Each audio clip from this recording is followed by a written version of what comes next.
Welcome to secret of சமையல். இன்னைக்கு நம்ம பார்க்க போறது ரொம்ப வித்தியாசமான ஒரு ஹல்வா. இது வந்து தர்பூசணி ஹல்வா. இது வந்து தர்பூசணி சீசன். இப்போ வந்து நம்ம நிறைய தர்பூஸ் வாங்குவோம். இந்த ஹல்வா கண்டிப்பா ட்ரை பண்ணி பாருங்க. இது எல்லாத்துக்குமே ரொம்பவே பிடிக்கும். ரொம்ப கலர்ஃபுல்லான ஹல்வா. இது ரொம்ப டேஸ்டியான ஹல்வாவும் கூட. சீக்கிரமே செஞ்சிடலாம். ஒரு 15 மினிட்ஸ்ல இந்த ஹல்வா ரெடி ஆயிடும். சரி வாங்க இந்த தர்பூசணி ஹல்வா எப்படி செய்யலாம் அப்படின்னு பார்க்கலாம். நம்ம தர்பூஸ் ஹல்வாக்கு இந்த மாதிரி ஒரு தர்பூஸ் எடுத்துக்கோங்க. இது வந்து வெட்டி நம்ம ஜூஸ் பண்ணிக்க போறோம். நமக்கு வந்து ஒரு 1/4 லிட்டர் அளவுக்கு இப்போ ஜூஸ் வேணும். வந்து தர்பூஸ் ஜூஸ் தண்ணி இல்லாம இதை நம்ம அரைச்சி எடுத்துட்டு போறோம். இப்போ நான் இதை வெட்டி அரைச்சி எடுத்துட்டு வந்துடுறேன் ஜூஸா. இப்போ நம்ம தர்பூஸ் அரைச்சி எடுத்தாச்சு. இது வந்து நீங்க வடிகட்டணும்னு அவசியம் இல்லை. ஆனால் நல்லா அரைச்சிக்கோங்க. கட்டி கட்டியா தர்பூஸ் இல்லாம பார்த்துக்கோங்க. நல்லா நைஸா அரைச்சி எடுத்துக்கோங்க. அப்படி ஒருவேளை கட்டி கட்டியா இருந்ததுன்னா நீங்க ட்ரெயின் பண்ணி எடுத்துக்கோங்க. இப்போ இதுல ஒரு 2 டேபிள் ஸ்பூன் அளவுக்கு நம்ம கார்ன்ஃப்ளவர் சேர்த்திக்கலாம்.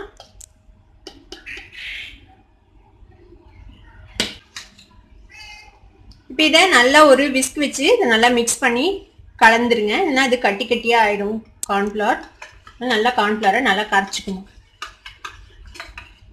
இப்போ நல்லா மிக்ஸ் ஆயிடுச்சு.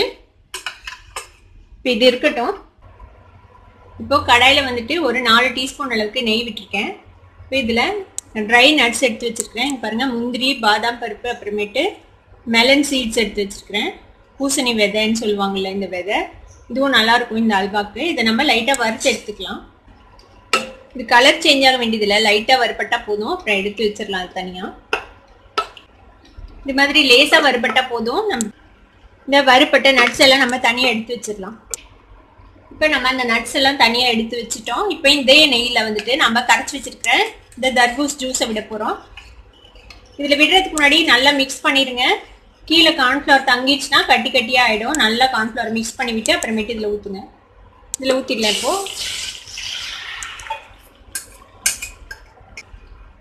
இப்போ இதை நல்லா கைவிடாம கிளறிட்டே இருக்கணும். ஏன்னா கார்ன்ஃப்ளவர் இருக்கிறதுனால சீக்கிரமே கட்டி பிடிக்கும், கட்டி கட்டியா ஆயிடும். அதனால நல்லா கைவிடாம நல்லா கிளறிட்டே இருங்க. அதனால திக்காக வரைக்கும். இந்த அல்வா செய்யறதுக்கு வந்து ஒரு 15 மினிட்ஸ் ஆகும். 15 மினிட்ஸ்ல இந்த அல்வா ரெடி ஆயிடும். நம்ம நார்மலா செய்யற அல்வால இருந்து ரொம்பவே டிஃப்ரெண்டா இருக்கும் இந்த அல்வா. பாருங்க, கார்ன்ஃப்ளவர் வந்து திக்காயிடுச்சு பாருங்க. இது வந்து உடனே கொஞ்ச நேரத்துலயே இது வந்து இந்த கன்சிஸ்டன்சிக்கு வந்துடும். இந்த அளவுக்கு திக்காயிடும். நல்லா கிளறிட்டே இருங்க. 1/2 கப்புக்கு கொஞ்சம் கம்மியா சர்க்கரை சேர்த்துறேன். சுகர் வந்துட்டு நீங்க வந்து தர்பூஸோட இனிப்பு எவ்வளவு இருக்கோ அதுக்கு தகுந்த மாதிரி நீங்க ஆட் பண்ணிக்கோங்க. இந்த தர்பூஸ் வந்து நல்ல இனிப்பான பழம் தான். அதனால நான் கொஞ்சம் கம்மியா தான் சுகர் ஆட் பண்றேன். நீங்க உங்களுக்கு எவ்வளவு தேவையோ அவ்வளவு ஆட் பண்ணிக்கலாம். இதுல இப்போது நல்ல கலரா இருக்கிற தர்பூஸ் யூஸ் பண்ணுங்க இந்த அல்வாக்கு. அப்பதான் உங்களுக்கு வந்து அல்வா பார்க்கறதுக்கு நல்லா கலர்ஃபுல்லா இருக்கும். இந்த கார்ன்ஃப்ளவர் வந்துட்டு நல்லா வேகணும். நல்லா வெந்து ஒரு கிளாஸியான கன்சிஸ்டன்சிக்கு வரணும். அது வரைக்கும் நம்ம கிளறணும் நம்மளோட அல்வாவை. சர்க்கரை நல்லா கரைஞ்சிச்சு. இந்த ஸ்டேஜ்ல இன்னும் ஒரு 2 டீஸ்பூன் அளவுக்கு நெய் விட்டுக்கலாம்.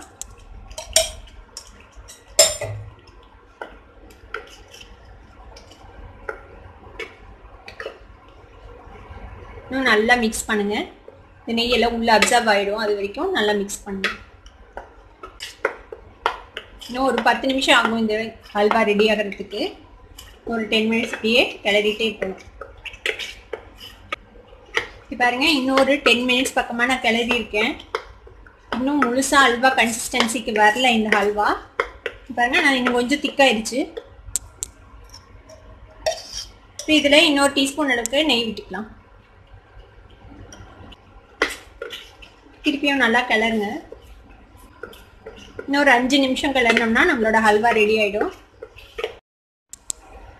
பாருங்க, மொத்தமா ஒரு 15 மினிட்ஸ் பக்கமா நான் கிளறி இருக்கேன் இந்த ஹல்வாவை. பாருங்க, இப்ப நல்லா ஹல்வா கன்சிஸ்டன்சிக்கு வந்துச்சு. இப்படி ஃப்ளோ பண்ணீங்கன்னா இங்க பாருங்க ஒரு மாதிரி விட்டு விட்டு விடுது பாருங்க. இதுதான் அந்த கன்சிஸ்டன்சி. இப்போ நம்ம இதுல கொஞ்சமா ஏலக்காய் பொடி சேர்த்திக்கலாம். இந்த ஃபிளேவரிங் எல்லாமே உங்களோட விருப்பம் தான். நீங்க வந்து இந்த தர்பூஸோட ஃபிளேவர்லயே விட்டுடலாம்னு நினைச்சீங்கன்னா அப்படியே கூட விட்டுடலாம். நான் கொஞ்சமா ஏலக்காய் பொடி சேர்த்துறேன். இது கூட ஒரு 1/2 டீஸ்பூன் அளவுக்கு நான் பன்னீர் சேர்த்து போறேன். Rose water. இதுவும் ஆப்ஷனல் தான். உங்களுக்கு தேவைப்பட்டா சேர்த்துங்க, இல்லைன்னா விட்டுடலாம். நீங்க கொஞ்சமா சேர்த்துறேன், ஒரு 1/2 டீஸ்பூன் அளவுக்கு. இது கூட இன்னொரு டீஸ்பூன் நெய் விட்டுக்கலாம் கடைசியா. நம்ம ரெடி பண்ணி வச்சிருக்கிற நட்ஸ்லயும் முக்காவாசி சேர்த்திடலாம். கொஞ்சமா மேல கார்னிஷ் பண்றதுக்காக வச்சுட்டு எல்லாத்தையும் சேர்த்திடலாம். இதை நல்லா மிக்ஸ் பண்ணி விடுங்க.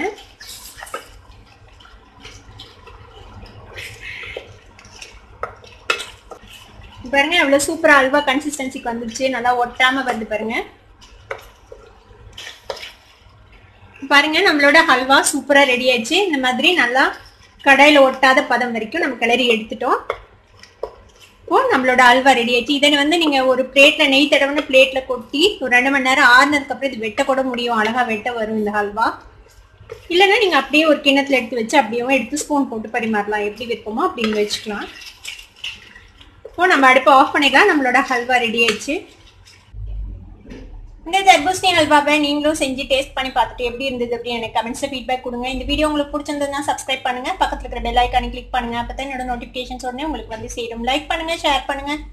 தேங்க்யூ ஃபார் வாட்சிங் this video viewers. Bye by.